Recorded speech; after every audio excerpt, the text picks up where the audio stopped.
apóstolo Paulo escreve: rogo-vos, pois, irmãos, pelas misericórdias de Deus, que apresenteis o vosso corpo por sacrifício vivo, santo e agradável a Deus, que é o vosso culto racional.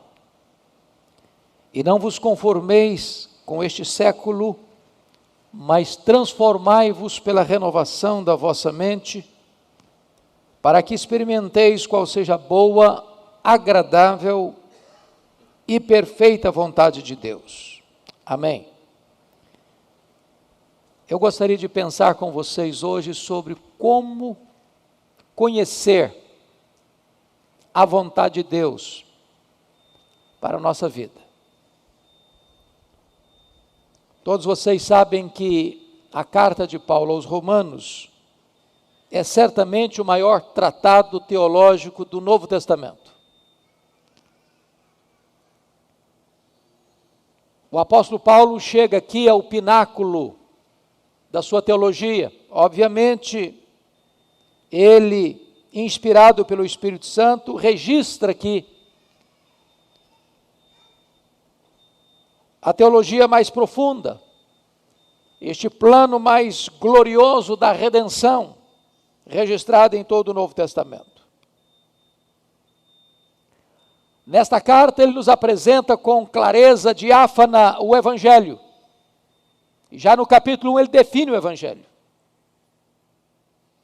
E a partir do capítulo 1, acompanhando o capítulo 2, ele mostra a necessidade do Evangelho.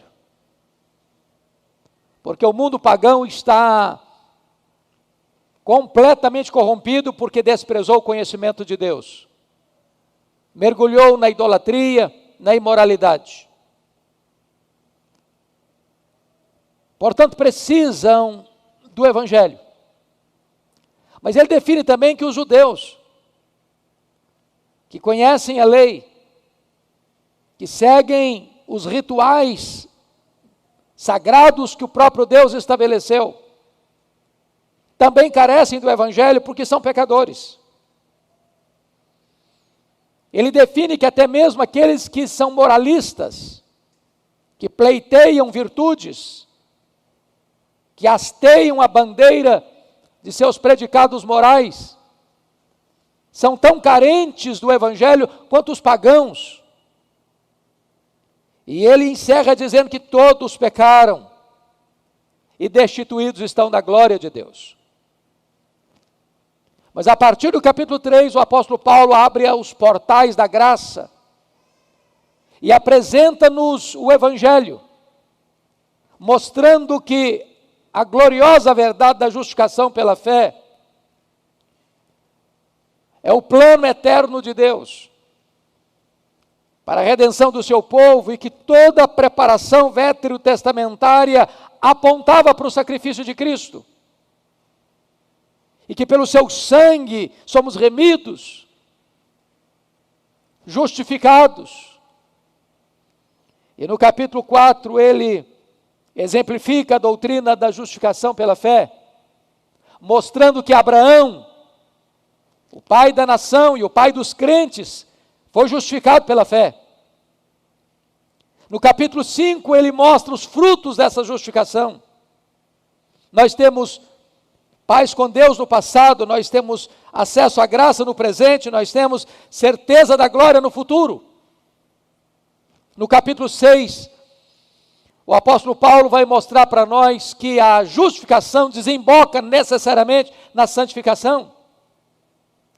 Quem é justificado pela fé tem uma nova vida. Não pode mais viver no pecado, porque para o pecado morreu. Nós fomos crucificados com Cristo, nós morremos com Cristo e nós ressuscitamos com Ele para uma nova vida. No capítulo 7, Paulo vai retratar a grande batalha interna do coração do homem. Porque embora redimido, porque na justificação ele foi liberto da condenação do pecado, na santificação ele foi liberto, está sendo liberto do poder do pecado, mas ainda não está liberto da presença do pecado, fato que só ocorrerá na glorificação. Então nós vivemos nessa luta constante. Mas chega no capítulo 8, o apóstolo Paulo vai declarar de início que já nenhuma condenação há mais para aqueles que estão em Cristo Jesus. E ele nos aponta a gloriosa obra de Deus pela ação do Espírito Santo em nós. E a segurança que nós temos da nossa redenção em Cristo Jesus.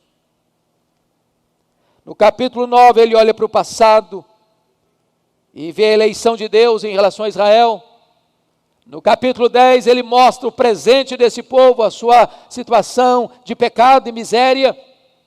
Mas no capítulo 11 ele olha para o futuro e vê como Deus vai restaurar este povo. A partir daí,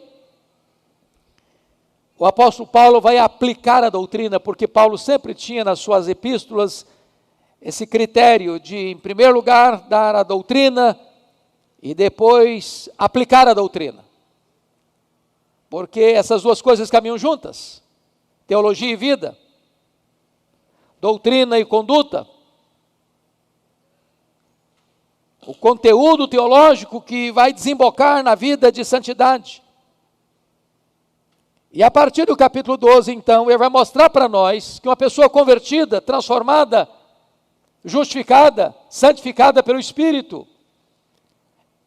isso desemboca em relacionamentos transformados. No capítulo 12, verso 2, o primeiro relacionamento transformado é o relacionamento com Deus.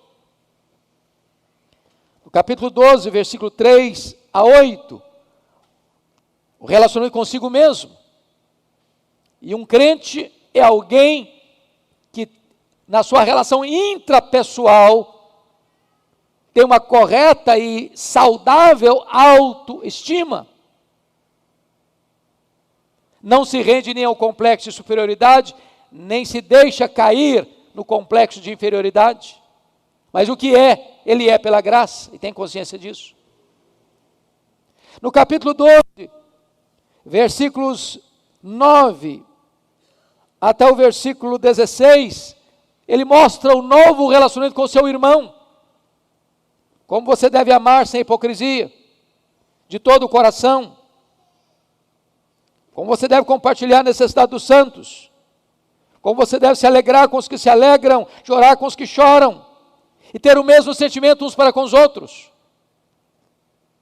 Quarto lugar, ele vai mostrar a necessidade de você que é convertido ter um correto relacionamento com os seus inimigos. Não que você faça inimigos, mas você tem inimigos. Pelo fato de ser cristão. E a ideia de Paulo nos versos 17 a 21 é que você deve amar os seus inimigos. Servir a eles na necessidade deles.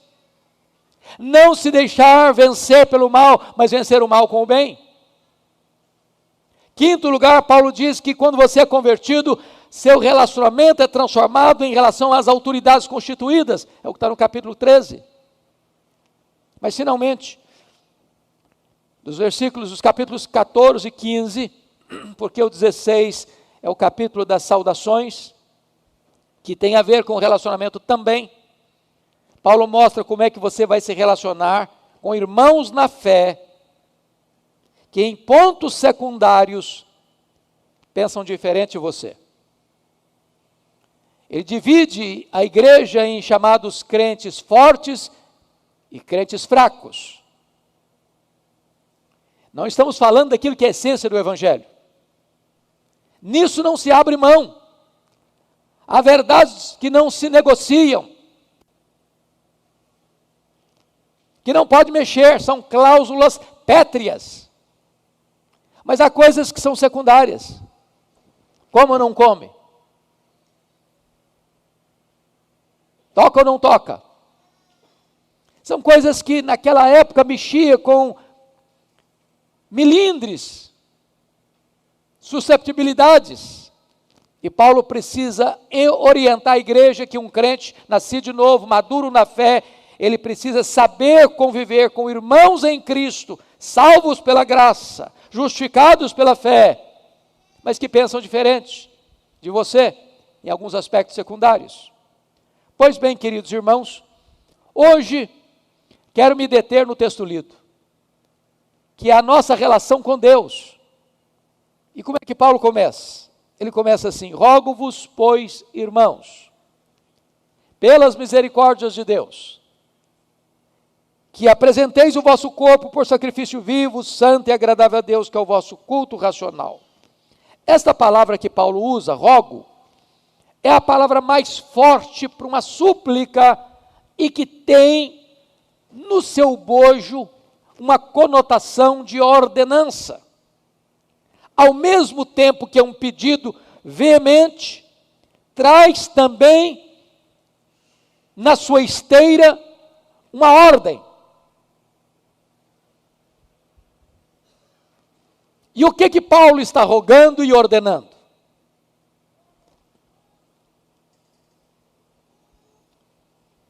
Que apresenteis o vosso corpo por sacrifício vivo, santo e agradável a Deus, que é o vosso culto racional. Mas prestem bem atenção, que o apóstolo Paulo vai usar uma preposição aí. Rogo-vos, pois. Esse pois é o liame, é o vínculo, é a ponte de contato entre o que ele disse até aqui e o que vai dizer aqui para frente.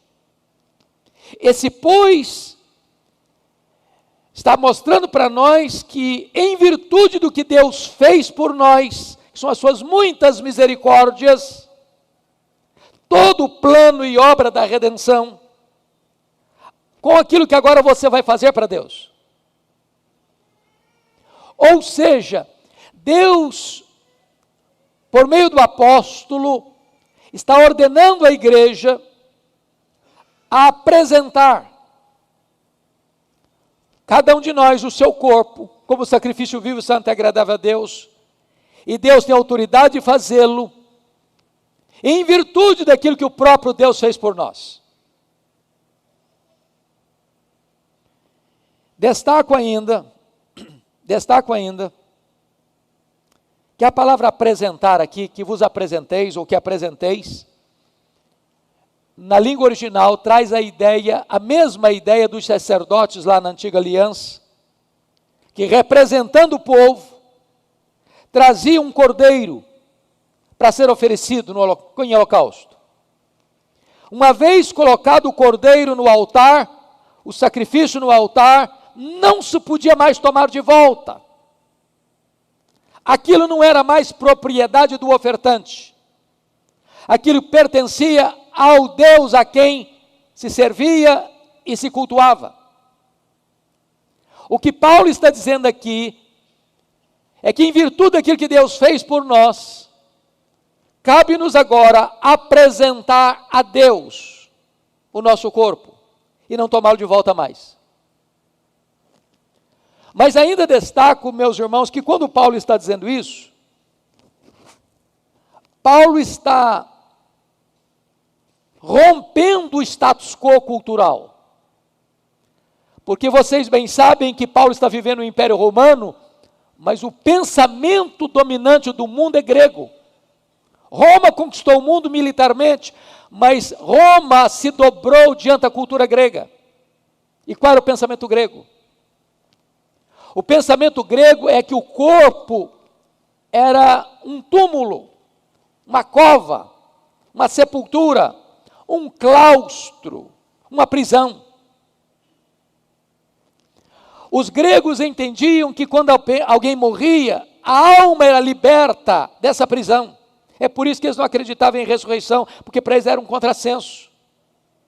Para eles o corpo, matéria, era essencialmente mal.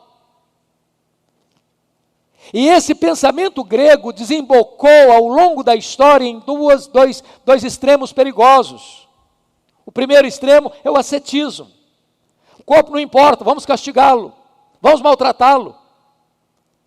Por trás desse pensamento surgiram os mosteiros, onde a pessoa tem que fugir da sociedade, da família, se isolar, talvez com escassez de pão, talvez até com flagelos físicos. Está por trás do pensamento grego. Segundo lugar, outro extremo perigoso, é a licenciosidade. Bom, já que o corpo não importa, tudo que eu faço com ele também não importa. E aí isso deu aso à licenciosidade, à depravação moral. E o mundo que cercava Paulo era um mundo exatamente rendido à imoralidade.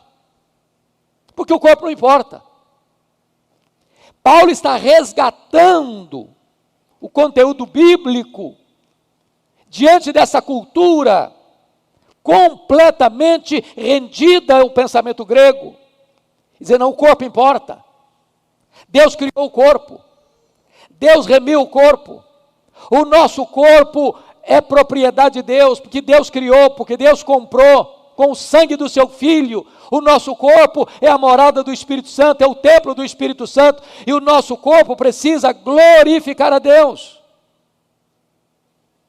Quando o apóstolo Paulo diz, rogo-vos, pois, irmãos, pelas misericórdias de Deus, que apresenteis o vosso corpo, ele está mostrando para nós que agora esse corpo é o verdadeiro sacrifício que Deus espera, porque você olha para a Escritura e vê que com o sacrifício de Cristo, os animais mortos foram varridos do altar.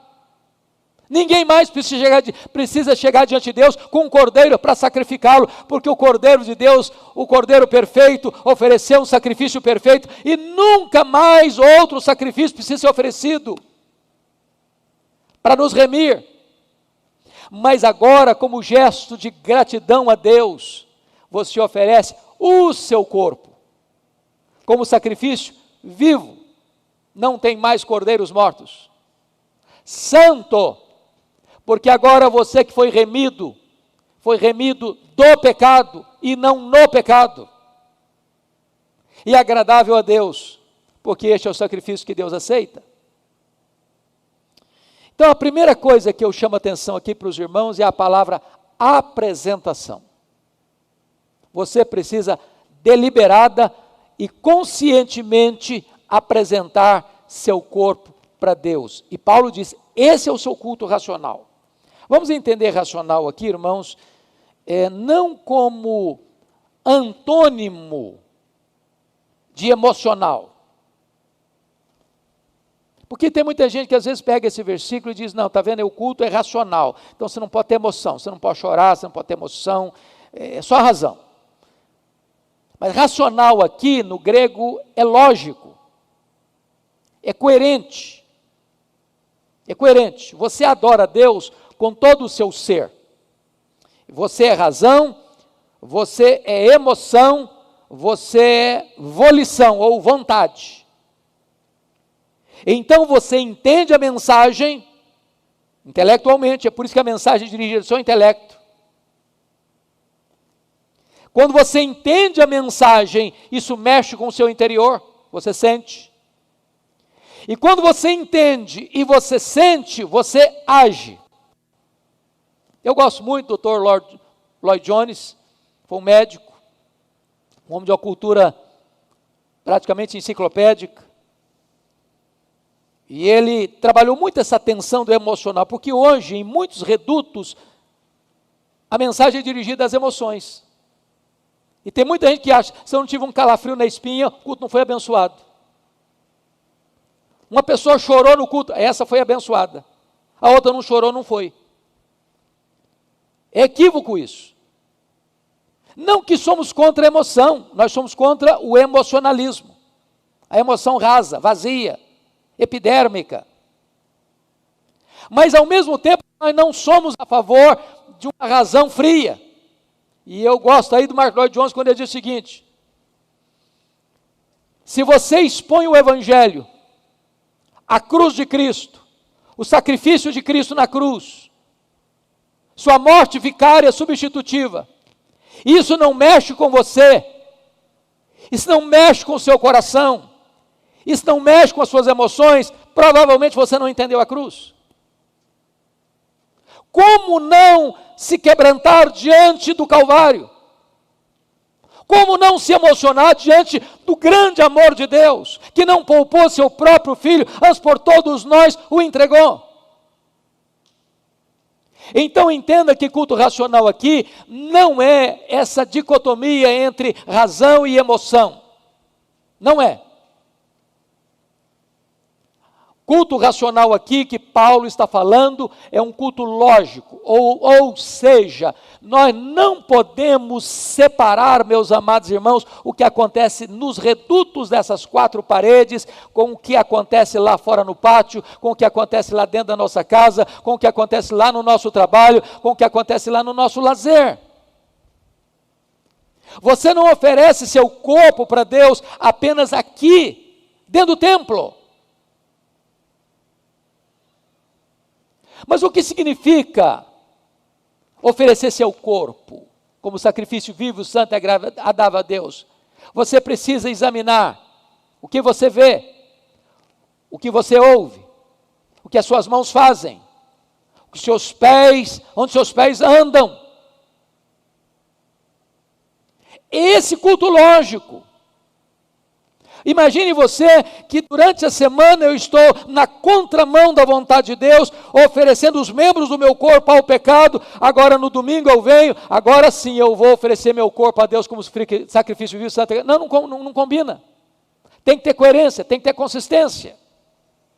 Este é o culto racional que Deus espera de nós. Mas há uma segunda palavra que eu gostaria de explorar aos irmãos. A primeira é a apresentação, a segunda é a inconformação.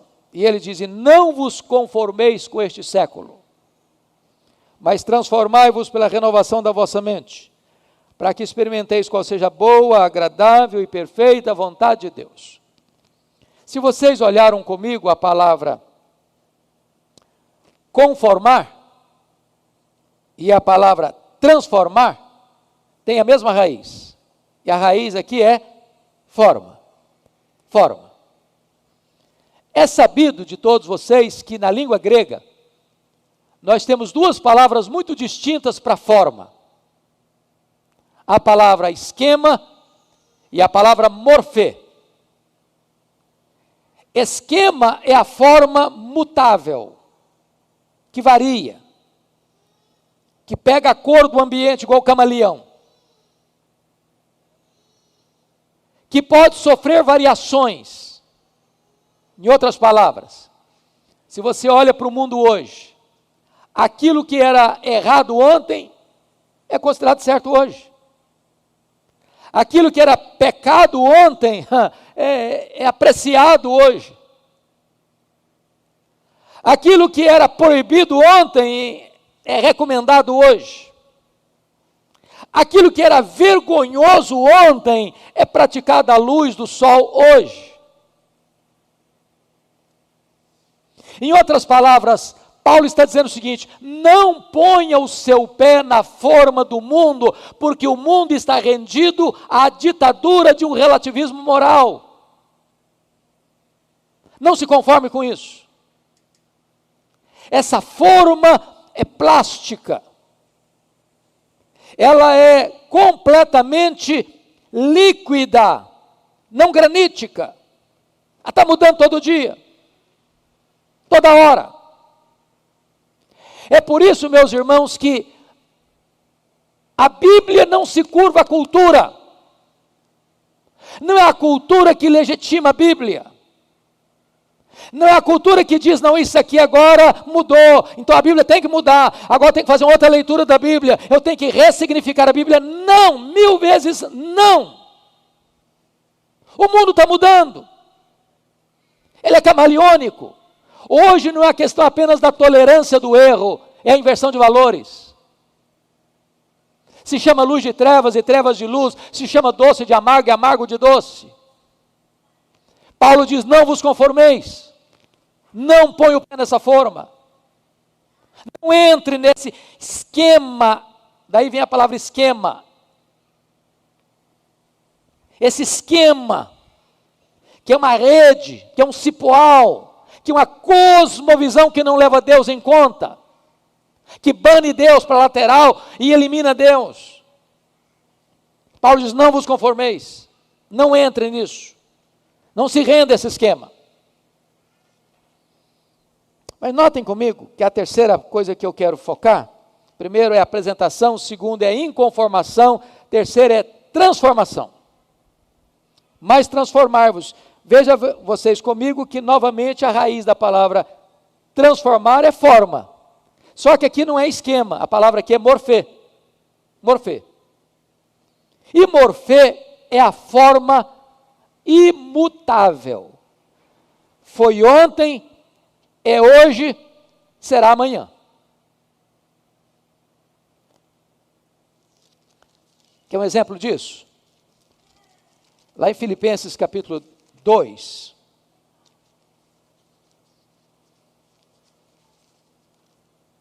Está escrito o seguinte.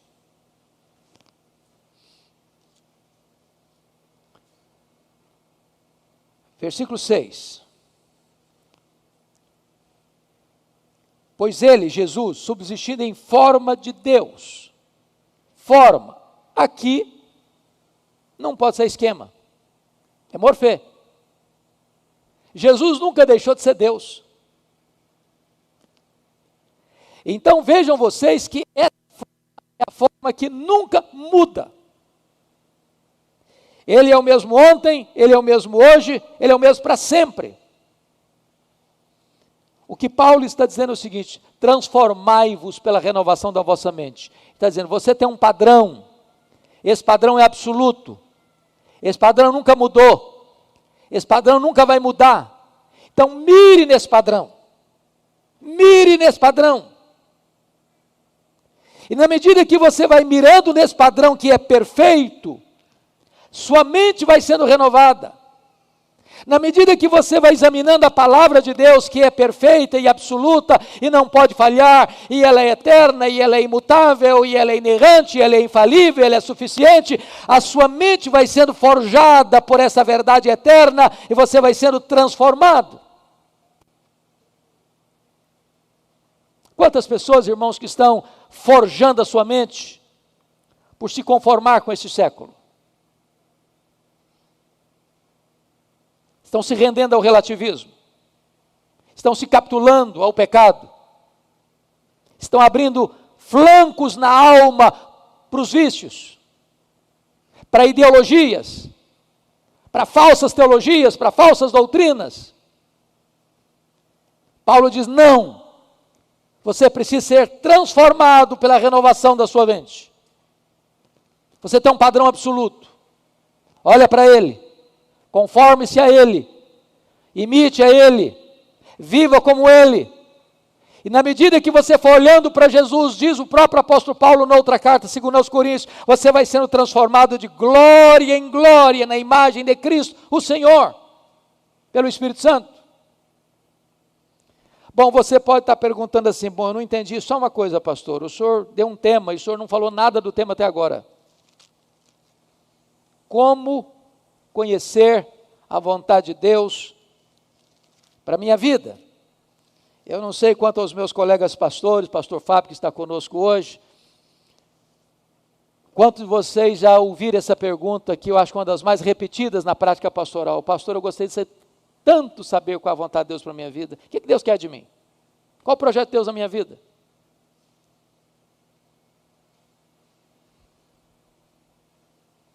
Por que eu nasci? Por que eu estou aqui? Para onde eu vou? Qual o significado da minha vida? O que Paulo está dizendo para nós aqui hoje é que conhecer e experimentar a vontade de Deus não é uma coisa filosófica ou teórica. É a consequência de uma consagração.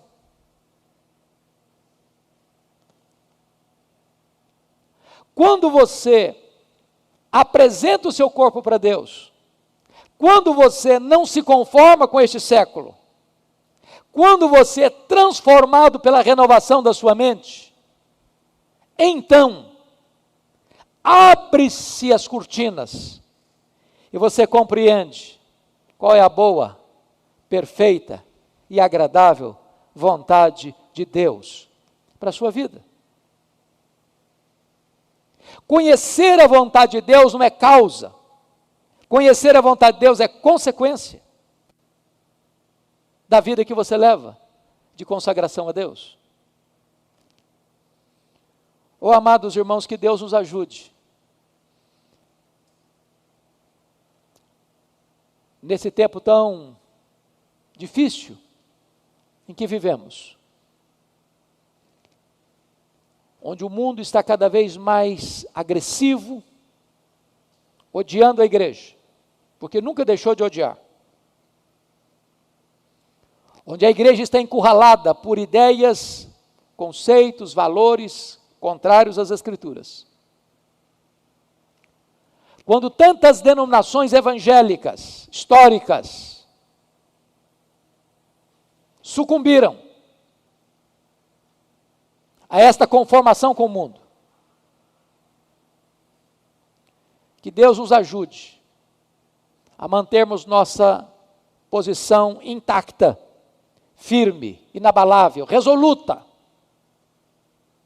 em apresentar-nos a Deus, em não nos conformarmos com este século, mas sermos transformados progressivamente à imagem de Cristo, pela obra do Espírito Santo, até chegarmos àquele glorioso dia, quando seremos transformados, seremos semelhantes a Ele, porque havemos de vê-lo como Ele é. Que Deus nos abençoe. Amém.